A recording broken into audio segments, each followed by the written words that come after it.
अस्सलाम वालेकुम नाजरीन, हम आज दोबारा जस्टिस लीगल प्लेटफॉर्म के तवस्सुब से हाज़िर हुए हैं। उम्मीद है कि आप सब ठीक होंगे। आज हम बात करेंगे स्टडी वीज़ा इन यूके।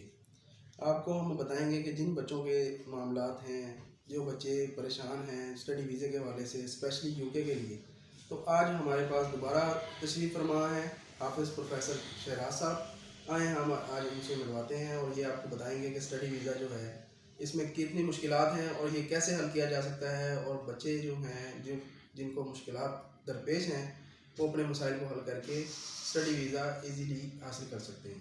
आएँ जी। जी अस्सलाम वालेकुम, क्या हाल है आपका? ठीक ठाक है। आज का टॉपिक जो है वो यूके का स्टडी वीज़ा है कि आप लोग कैसे यूके में जाके अपनी सेटलमेंट कर सकते हो, यूके का स्टडी वीज़ा कैसे हासिल कर सकते हो। सबसे पहली चीज़ ये है कि आप लोग इस चीज़ को ज़हन में रखें कि यूके ने 1-2 साल पहले पोस्ट स्टडी वर्क वीज़ा निकाला था। उसका मतलब ये होता है कि आप आफ्टर स्टडी वहाँ पे जॉब कर सकते हैं। मगर उससे भी पहले ये बात है कि आपको यहाँ से अप्लाई करने के लिए, यूके जाने के लिए, पोस्ट स्टडी वीज़ा के लिए आपको किन किन चीज़ों की ज़रूरत होती है। सबसे पहली बात ये है कि आपका कम से कम FA होना चाहिए, उसमें ज़्यादा स्टडी गैप नहीं होना चाहिए। आपने अगर इंटर, बैचलर, मास्टर या कुछ भी किया हुआ है तो आप इजीली यूके जा सकते हैं। मगर इसमें भी बहुत सारी ऑप्शंस हैं। ऑप्शंस में इस तरह से है कि कुछ यूनिवर्सिटीज़ जो हैं वो विदाउट आइल्स के भी एडमिशन दे रही हैं, और कुछ यूनिवर्सिटीज़ हैं वो विदाउट आइल्स के एडमिशन नहीं देती। अगर तो आपने FA और मैट्रिक में अच्छी आपकी परसेंटेज है तो फिर तो आप इजीली विदाउट आइल्स यूके मूव कर सकते हैं। अगर आपकी परसेंटेज अच्छी नहीं है तो आप विदाउट आइल्स के यूके नहीं जा सकते। इसलिए सबसे पहले जो है आप अपने स्टडी को जो है ना वो मद्देनज़र रखें। आपको किसी कंसल्टेंट के पास जाने की ज़रूरत नहीं है। जो आपको आज मैं चीज़ें बताऊंगा वो आप घर बैठ के इन चीज़ों को देख के ख़ुद ही असेसमेंट कर सकते हैं अपने डॉक्यूमेंट्स की कि आप एलिजिबल हैं और एलिजिबल नहीं हैं। तो बच्चों, सबसे पहली बात ये है कि अगर आपने मैट्रिक में अगर आपके 60% मार्क्स हैं और FA में भी इक्वलेंट हैं, इतने ही मार्क्स हैं, तो आप यूके में कुछ यूनिवर्सिटीज़ ऐसी हैं अब विदाउट आइल्स के जा सकते हैं। और इन केस में अगर आपके मार्क्स कम हैं तो आपके लिए आइल्स मस्ट है। आइल्स आपके लिए करना बहुत ज़रूरी है। इसमें फिर यूनिवर्सिटीज़ बहुत सारी हैं जो विदाउट आइल्स के जो है ना एडमिशन दे देती हैं, मगर कुछ यूनिवर्सिटीज़ भी ऐसी हैं जिन पे वीज़े के चांसेस ज़रा कम होते हैं। अगर विदाउट आइल्स की अगर आपका एडमिशन हो जाएगा तो उसके लिए एक रिक्वायरमेंट होती है, यूनिवर्सिटी की भी होती है और एम्बेसी की भी होती है। यूनिवर्सिटी की रिक्वायरमेंट ये होती है वो आपको एडमिशन दे देते हैं, मगर आपको वही लेते हैं इंटरव्यू, जिसको हम टेस्ट भी कहते हैं।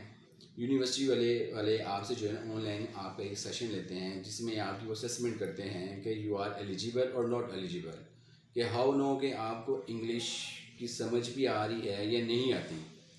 तो ये चीज़ें बहुत ज़रूरी होती हैं। अगर तो आपकी इंग्लिश अच्छी नहीं है तो फिर तो आप आइल्स करें, जिससे आपके लिए आसानी भी पैदा हो।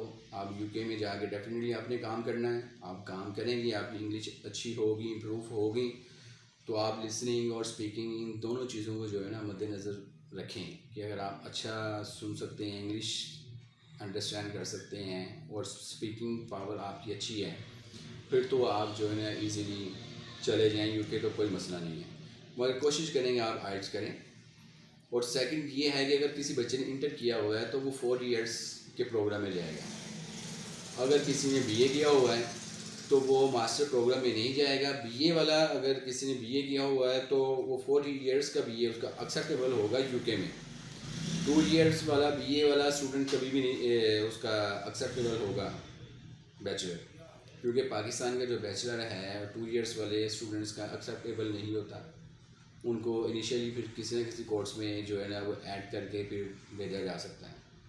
बाकी इसके अलावा इसके रिगार्डिंग अगर आपके जहन में कोई भी क्वेश्चन हो फॉर यूके के लिए, या किसी बच्चे को किसी को भी कोई मसला है कि अगर वो असेसमेंट करवाना चाहता है अपने डॉक्यूमेंट्स, तो यहाँ पर आपको नंबर शो होगा, तो आप उस नंबर पे जो है कॉल कर सकते हैं।